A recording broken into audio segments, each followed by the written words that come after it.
اللهم صل على محمد وآل محمد. اللهم صل على محمد وآل محمد. اعوذ باللہ من الشیطان الرجیم. بسم اللہ الرحمن الرحیم. الحمد لأہلہ والصلاة والسلام علی اہلہا.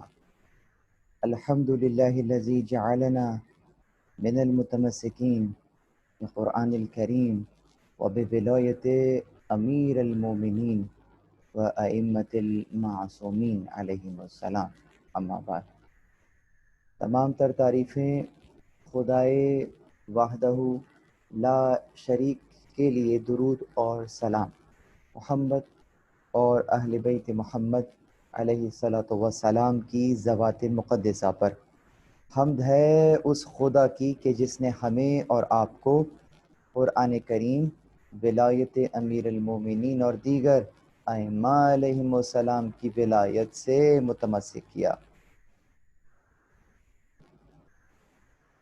عقائد امامیہ کے باب میں کی جانے والی گفتگو کا یہ نواں دور ہے، اور جس انداز سے یہ گفتگو ہو رہی ہے اس میں امامت کے چیدہ چیدہ مضامین اور نکات آپ کے سامنے بیان کیے گئے. اسی کے ساتھ امامت کا تصور قرآن اور حدیث میں کیا رہا، اور اس کے بعد قرآن اور حدیث کے اصولوں پر جو مملکت ہو اس کا انتظام یا اس کی ذمہ داری کس کی ہونی چاہیے. تو یقیناً اس ضمن میں ہم نے امامت کی ذمہ داریوں پر بھی کچھ گفتگو کی تھی، اور اس ہی کے تناظر میں آج کا یہ لیکچر انشاءاللہ آپ کے سامنے پیش کیا جا رہا ہے. آج جو موضوعات ہمارے زیر بحث رہیں گے ان کے اگر چیدہ چیدہ نکات آپ کے سامنے بیان کیے جائیں تو اس میں زمانہ غیبت امام میں ہم فقہا کا کردار کیا دیکھتے ہیں، اور ساتھ ہی ان کی جو اوصاف ہیں خصوصیت کے ساتھ، جیسے مرجعیت ہے یا ان کی قضاوت ہے یا ان کا رہبر ہونا ہے، تو یہ کس معنی میں ہم اسے دیکھتے ہیں. اسی طریقے سے اسلامی ریاست کا قیام کس حد تک ضروری ہے ایک مسلمان معاشرے کے لیے خصوصیت کے ساتھ، اور ان میں حدود کا اجرا اور جو نفاذ شرعیت کے معاملات ہیں ان کا انداز یا ان کی کیفیت کیا ہوگی. اسی کے ساتھ ایک بہت ہی اہم اور بہت ہی نازک مسئلہ، نازک اس انداز میں کہ یقیناً کچھ الفاظ ایسے ہوتے ہیں کہ جیسے ہی ان کا ادا کیا جائے سننے والے کے ذہن میں ایک تصویر آتی ہے، خاکہ آتا ہے، یا بسا اوقات ایسا ہوتا ہے کہ کچھ الفاظ اس انداز سے پیش کر دیے جاتے ہیں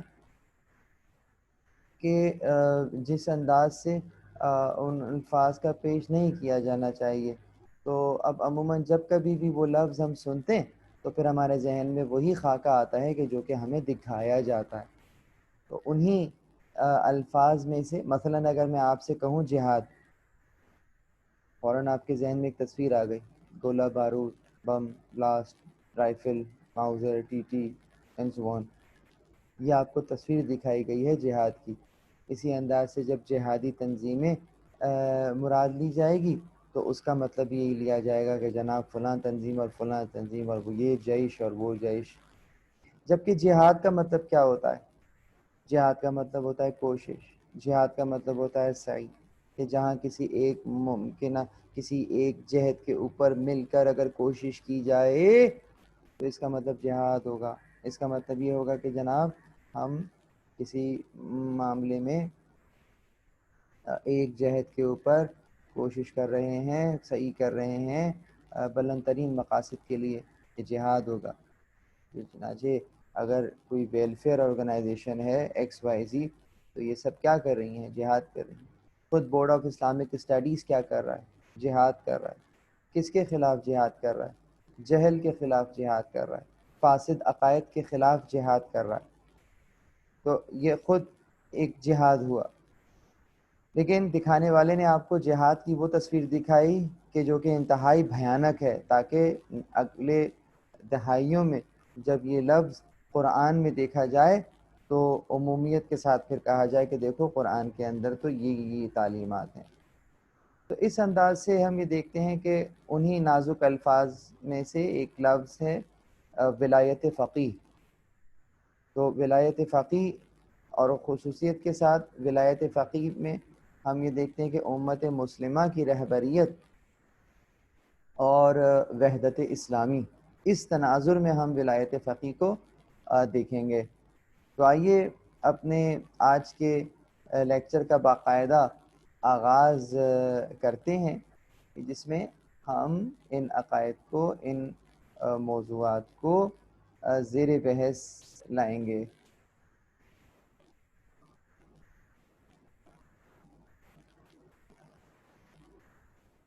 زمانہ غیبت میں فقہا کا کردار کیا رہے گا؟ مرجعیت، قضاوت اور رہبری، ان کے عنوان سے ہم آج کے اس لیکچر کو جو ہے وہ انشاءاللہ دیکھیں گے۔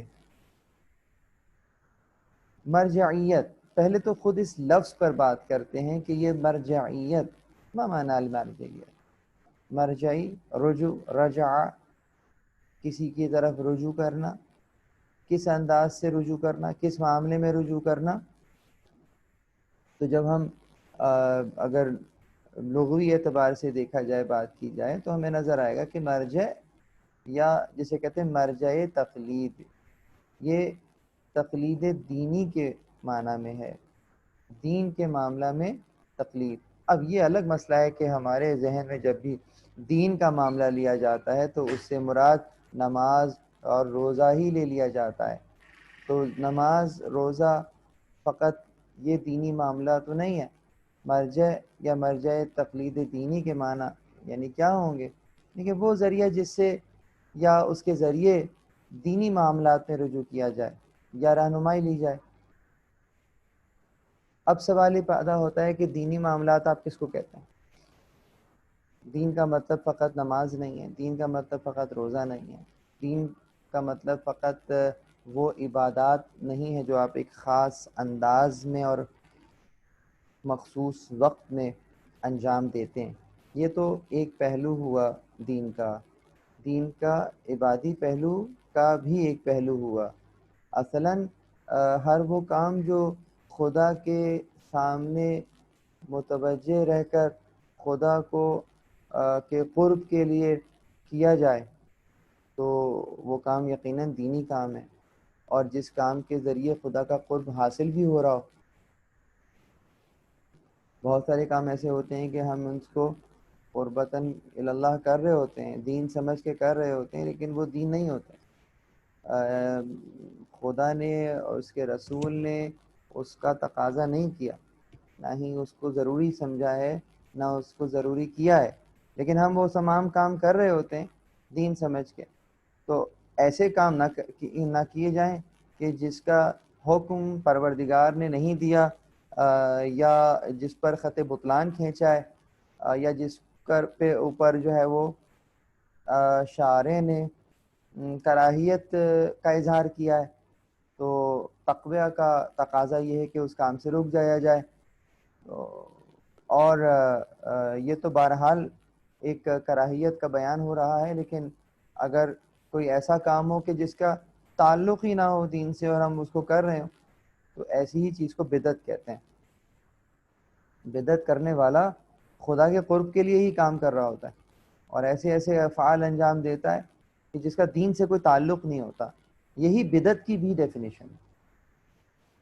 بدعت کسے کہتے ہیں؟ بدعت یعنی وہ کام جو دین نہ ہو لیکن دین سمجھ کر یا دین کا پیراہن میں ڈھال کر اس کام کو انجام دیا جائے، تو یہ کیا ہے؟ یہ بدعت کہلائے گا اس معاملے میں۔ تو اب سوال یہ پیدا ہوتا ہے کہ مرجع کا کیا کردار ہے اسلامی معاشرے میں خصوصیت کے ساتھ. تو اسلامی معاشرے میں مرجع کا جو کردار ہے وہ فقط جیسا کہ عرض کر رہا تھا مخصوص معاملات میں نہیں ہے، دینی معاملات میں ہے. تو دین جس شعبہ ہے زندگی سے دین بات کرتا ہے اس شعبے سے پھر مرجع کا تعلق ہوگا. جہاں جہاں بھی دین کا تعلق ہے، جس جگہ پر جس زندگی کے شعبے سے آپ کی زندگی کے جس لمحے سے دین کا تعلق ہے، تو بس سمجھ لیجئے کہ اس شعبے اور اس لمحے سے پھر مرجع کا تعلق ہوگا. تو اس کا پھر دائرہ بہت وسیع ہو جاتا ہے. کیسے بیان کروں گا انشاءاللہ. مرجع کی جو خصوصیات ان میں علم ہے، عدل ہے، تقوی ہے. یہ انتہائی اہم اور کلیدی کردار ادا کرنے والی خصوصیات ہیں جو کم از کم ایک مرجع میں ہونا چاہیے. مرجع کی شرائط کے اندر عالم ہونا، میں نے علم نہیں کہا، عالم ہونا، بہت زیادہ علم رکھتا ہو، مرد ہو، عادل ہو، عدالت شرط ہے، اور زندہ ہو، گزر جانے والے کی حکم پر باقی رہنے کے لیے کسی زندہ کی ہی اجازت چاہیے ہوتی ہے. تو بہرحال رجوع زندہ کی طرف کیا جاتا ہے. اب یہاں پہ دیکھتے ہیں کہ ان مراجعین کے عہدے اور اختیارات کیا ہیں. جب ہم ان کے اختیارات کو دیکھتے ہیں تو اس میں پہلا تو وہی ہے افتاء، یعنی فتویٰ دینا. فتویٰ یعنی رائے دینا. رائے یعنی کیا؟ یہ خود ایک اہم موضوع ہے کہ یہ جو رائے دی جائے گی یہ کیا مجتہد کی ذاتی رائے ہوگی یا قرآن اور حدیث اور ائمہ علیہم السلام کی زندگیوں سے اخذ کی ہوئی ان کے اصحاب باوفا کی روش زندگی کو دیکھتے ہوئے بیان کی جا رہی ہوگی. تو یقیناً جب ہم قرآن میں اور حدیث میں کوئی واضح حکم نہیں دیکھ پاتے تو پھر اس کی طرف رجوع کرتے ہیں کہ جو اس حکم کو جانتا ہے. پھر وہ اس بنیادی منابع سے خدا کے حکم کو ہم تک پہنچاتا ہے. یہ جو حکم ہے خدا کا جو ہم تک مرجع کے توسل سے پہنچتا ہے، یہ مرجع کا اپنا ذاتی رائے نہیں ہوتی بلکہ حکم خدا ہے کہ جو اس نے اپنی کئی سالوں کی محنت کے بعد قرآن اور حدیث سے ایکسٹریکٹ کیا ہے، جسے فقہی اصطلاح میں استنباط یا استخراج کہا جاتا ہے. استخراج، کہاں سے استخراج ہوا ہے، کدھر سے ایکسٹریکٹ کیا ہے، ایسنس جو آیا ہے وہ کہاں سے آیا ہے. تو وہ قرآن کے موضوعات پر نظر کر کے حدیث کے اوپر دیکھ کے اور پھر یہ دیا جاتا ہے. اگر کہیں مجتہد اپنی رائے دیتا بھی ہے تو اس کے اندر وہ انداز ایسا اختیار کرتے ہیں کہ سامنے مقلد کو معلوم ہو جاتا ہے کہ آقا کو حکم نہیں ملا ہے، واضح اشارہ نہیں ملا ہے، تو وہاں وہ اشکال ظاہر کر دیتے ہیں.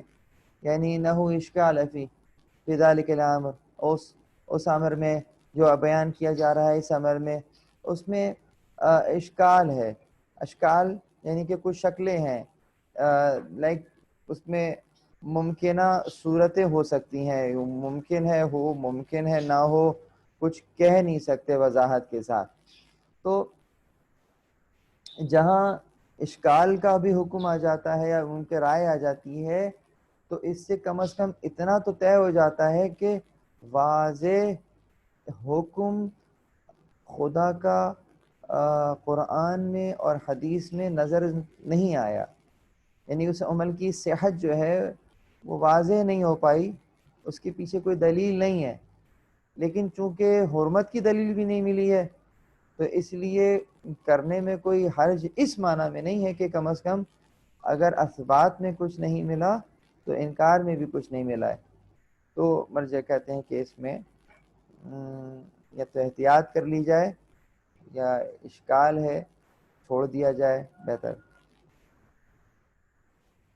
دوسرا جو عہدہ ہے وہ ان کے قضاوت سے متعلق ہے، یعنی فقیہ قاضی ہوتا ہے، قضاوت کی منصب پر ہوتا ہے، فیصلے کرتا ہے.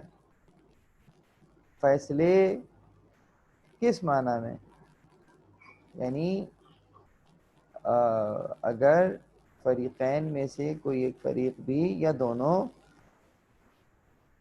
مرجع سے رجوع کرتے ہیں کسی معاملے میں، چاہے وہ میراث سے متعلق ہو، چاہے وہ معاش سے متعلق ہو، چاہے وہ کسی اور سیاسی معاملے میں ہو، تو اس کسی بھی معاملے میں جو رجوع کیا جائے گا اور فقیہ ان کی درمیان میں، فریقین کے درمیان میں فیصلہ کر دیں گے، تو دونوں فریق اس فیصلے کو دل سے قبول کریں گے، اس لیے کہ فقیہ کو قضاوت کی کا اختیار ہے.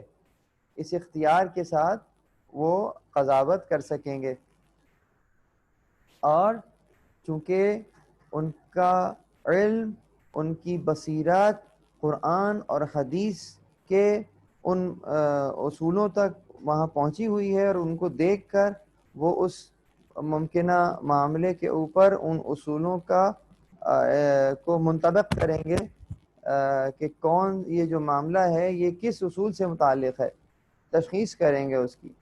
تو یقیناً اس کے اندر جو ہے وہ ایک ماہر نظر چاہیے ہوگی، جو کہ ان مراجعین کی جو ہے وہ موجود ہوگی ہمارے پاس، ان سے ہم استفادہ کریں گے، رہبری کریں گے معاشرے کی. جیسا کہ میں نے ابھی دوسرے پوائنٹ میں بھی عرض کیا کہ فریقین کے درمیان میں کوئی اختلاف ہو گیا ہے، تو مسلمانوں کے وہ معاملات کی جو کہ ابہام کا شکار ہوں، ان کو ایک ڈائریکشن دینے کے لیے، ایک سمت میں لانے کے لیے، ان کے امور کو سنکرونائز کرنے کے لیے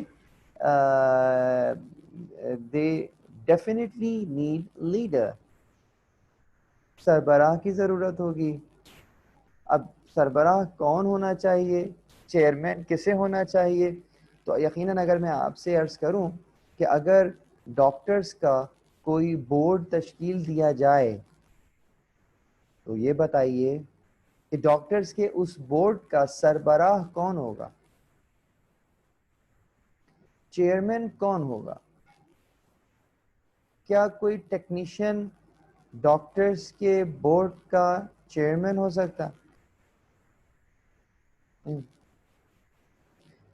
کوئی یونیورسٹی ہے، اس کے جو وائس چانسلر ہیں، کیا یونیورسٹی کے جو وائس چانسلر ہیں کیا وہ کوئی انگوٹھا چھاپ شخص ہو سکتا؟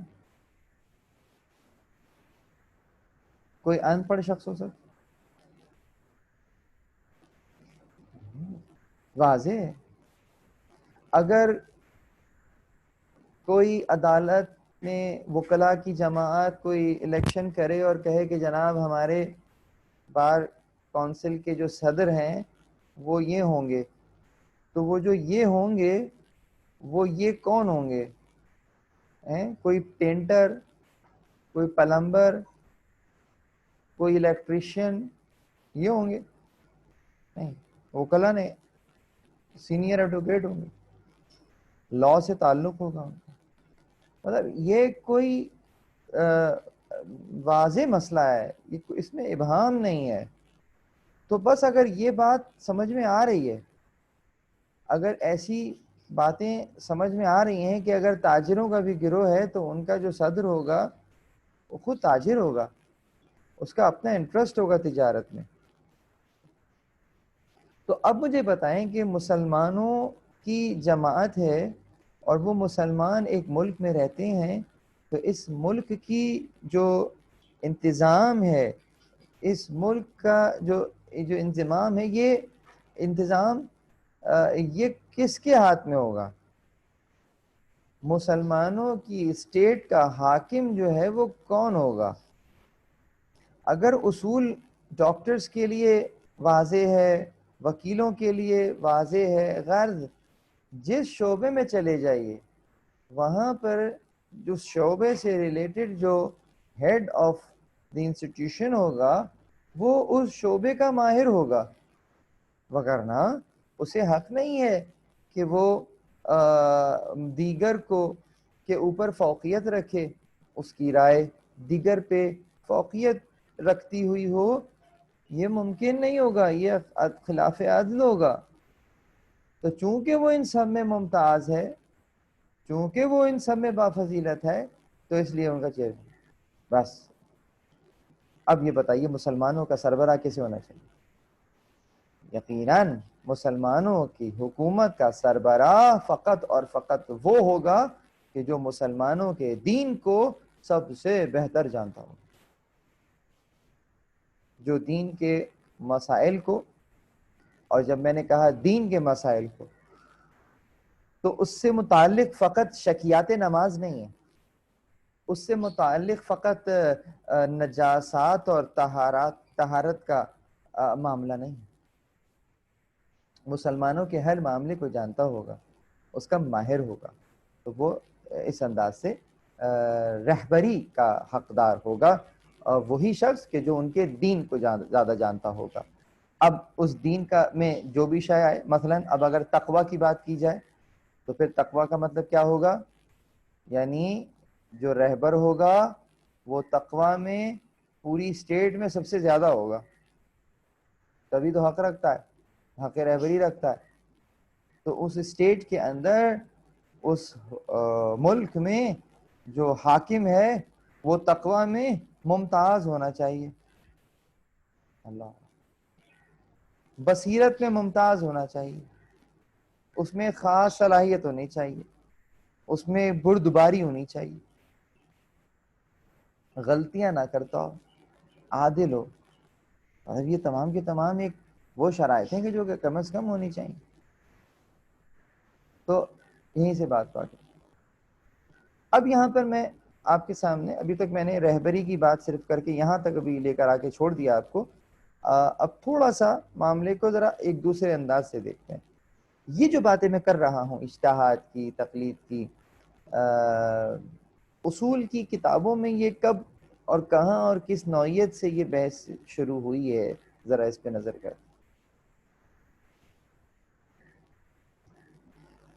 یہ جو کتابوں کی فہرست آپ دیکھ رہے ہیں جو کہ مختلف ادوار میں لکھی گئی ہیں، جس میں الذریعہ الی اصول الشرعیہ جو کہ سید مرتضیٰ اللہ اکبر ان کی تصنیف ہے.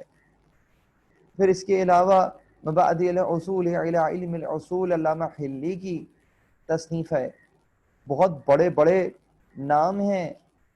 تہذیب اور تہذیب الوصول الی علم الاصول جس کی تذکرہ میں نے کر رہا ہوں، اسی کے ساتھ القواعد والفوائد شاہد اول کی تصنیف، تمہید القواعد، رسالہ اصول فقہ، اسی طرح سے معالم دین، اور اسی طریقے سے مختلف اور دیگر کتب آپ کے سامنے پوری لسٹ موجود ہے.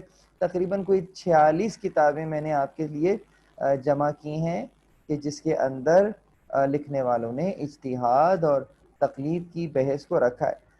آج جو کتابیں چھپ رہی ہیں ان میں انہی کتابوں کے حوالہ جات موجود ہوتے ہیں.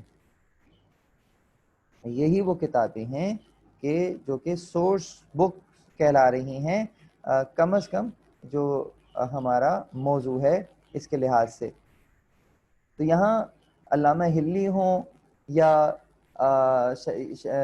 سید مرتضیٰ ہوں یا حسین بن شہاب الدین الکرکی ہوں یا محسن الفیض الکاشانی ہوں یا محمد محسن فیض کاشانی ہوں، تو چنانچہ یہ تمام کے تمام وہ بڑی بڑی شخصیات، نامی گرامی شخصیات ہیں کہ جس کے اندر جنہوں نے اس موضوع کے اوپر قلم کو اٹھایا ہے. مرجعیت کا ماضی کے جھروکوں میں اگر دیکھتے ہیں تو مرجعیت کیسے نظر آتی ہے؟ ہمیں دیکھتا ہے کہ دور پیغمبر میں یہ معاملہ موجود تھا، یعنی کہ فقہات کا یا قرآن کریم کی آیات کے علاوہ ہم نے معصومین کے اقوال اور ان کی تقریر. یہاں تقریر ایک اصطلاح کے طور پر استعمال ہو رہی ہے، نہ کہ رائج معنی کے اعتبار سے. تقریر یعنی معصوم کے سامنے کوئی عمل انجام دیا جائے تو وہ سکوت اختیار فرمائے جو ان کی رضائیت کی دلیل ہو، اس کو تقریر کہتے ہیں. ٹھیک ہے، حدیث تقریری کہلاتی ہے یہ. تو جو قرآن کی آیات ہیں اور معصومین علیہم السلام کے اقوال اور ان کی تقریر میں جس کے نمونے ملتے ہوں، یقیناً مرجعیت میں یا فقہات میں بھی اس طرح کے معاملات میں نظر آتے ہیں. مثلا محمد بن مسلم کو لے لیجئے، چھٹے امام کے دور میں موجود ہے، انتہائی مخلص اور انتہائی علمی شخصیت کہ جن سے چھٹے امام فرماتے ہیں کہ تم مسجد کوفہ میں جاؤ اور وہاں بیٹھو اور لوگوں کے مسائل حل کرو. لوگ سمجھتے ہیں کہ درس فقہ دیا کرتے تھے، وہ جی نہیں، وہ مسائل کے حل کرنے کے لیے بیٹھا کرتے تھے. پوچھنے والا ہر موضوع سے متعلق سوال کرتا تھا اور یہ امام کا نمائندہ ان کو جوابات دیا کرتے تھے. مجھے ایک واقعہ یاد آ گیا اگر آپ اجازت دیں تو. محمد بن مسلم ایک تبرک چھوڑا ہے انہوں نے آپ کے اور میرے لیے، اور آج 17 محرم کو وہ تبرک آپ کو دے رہا ہوں. مسجد کوفہ میں نماز سے کچھ دیر پہلے ہی مسجد میں آیا کرتے تھے اور بیٹھ جاتے تھے. لوگ بھی آ کر بیٹھنا شروع ہو جاتے تھے کہ نماز کے بعد ان سے سوالات کریں گے.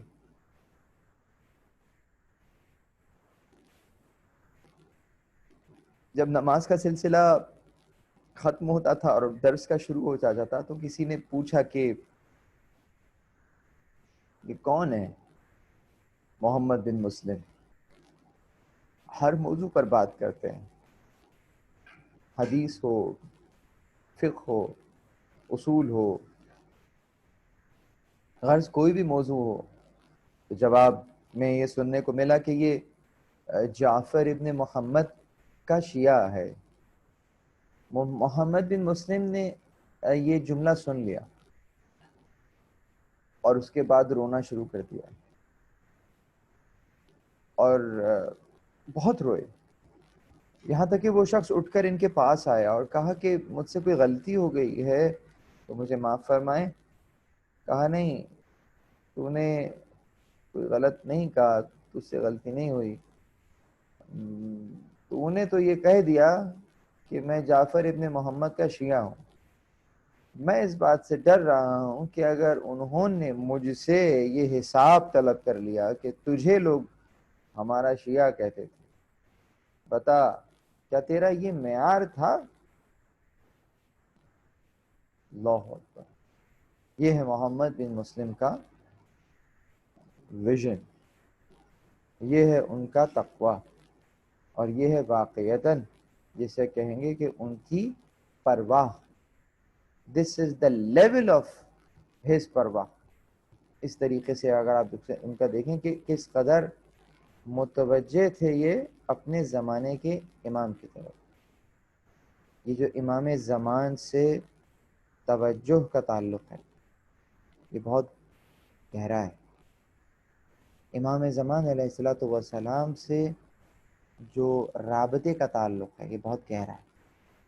جن کا ان سے رابطہ استوار رہتا ہے وہی حقیقتاً صراط مستقیم پر ہے، اس لیے کہ صراط مستقیم امام زمانہ کے علاوہ کچھ نہیں۔ آگے چلتے رسول اسلام صلی اللہ علیہ وآلہ وسلم بعض اصحاب کو اجتہاد کو صحیح قرار دیتے ہیں اور ان کی تائید بھی فرماتے ہیں۔ ائمہ اہل بیت علیہم السلام اپنے اصحاب کو اس عمل کی طرف مختلف طریقوں سے ترغیب دلاتے ہوئے ہمیں نظر آتے ہیں، جیسا کہ میں نے محمد بن مسلم کا بھی بیان کیا۔ ہمارا فریضہ ہے کہ امام فرماتے ہیں کہ ہمارے اوپر ہمارے فرائض میں سے ہے، ہمارا فریضہ ہے کہ تمہارے لیے اصول بیان کریں، اور تم پر ہے کہ ان سے فروعات حاصل کرو۔ یعنی امام علیہ الصلوۃ والسلام اصول بیان کریں گے اور آپ اس سے فروع حاصل کرتے رہیں گے، اس لیے کہ اگر یہ تصور کر لیا جائے کہ تمام کے تمام فروعات امام نے ہی ڈکٹیٹ کرانے، تو پھر امام کا دور ظاہری تو محدود ہوگا، لیکن وہ جو دوسرا طرف امت ہے جس کو وہ مسئلہ درپیش ہے، وہ امت اس دنیا میں قیامت تک رہ رہی ہے۔ میں نے امت کا نام لیا ہے، شخص کا نام نہیں لیا۔ تو یقیناً اگر امت قیامت تک موجود ہے اور ہے بھی خاتم الانبیاء کی امت، خاتم النبیین کی امت، اگر نبی نبوت میں انبیاء کے خاتم ہیں تو یہ امت امتوں میں امتوں کی خاتم ہوگی، یعنی اگر وہ خاتم النبی ہیں تو پھر یہ خاتم الامتی ہوں گے، ہوں گے، خاتم الامم ہوں گے، یعنی کہ امتوں میں جو آخری امت ہے وہ یہ ہے۔ کتنی بڑی ذمہ داری ہے، اب ان کے بعد کوئی امت نہیں آئے گی۔ تو امام علیہ الصلوۃ والسلام ایسا کیا فعل انجام دیں کہ تا قیام قیامت اس دنیا میں رہتی ہوئی امت ہمارے اقوال سے استفادہ کرتی رہے۔ تو وہ یہی ہے کہ آپ کو اصول بیان کر دیا جائے۔ مثلا میں مثال دیتا ہوں، واجب کا مقدمہ واجب ہے، اصول آ گیا، واجب کا مقدمہ واجب ہے۔ اب یہ بتائیے کہ نماز کے لیے اذان دی گئی اور آپ کھڑے ہوئے ہیں، تو ڈائریکٹ نماز پڑھیں گے پہلے وضو کریں گے؟ یقیناً وضو کریں گے، اس لیے کہ وضو نماز کا مقدمہ ہے۔ اچھا، اب یہ وضو جو ہے وہ واجب ہے یا مستحب؟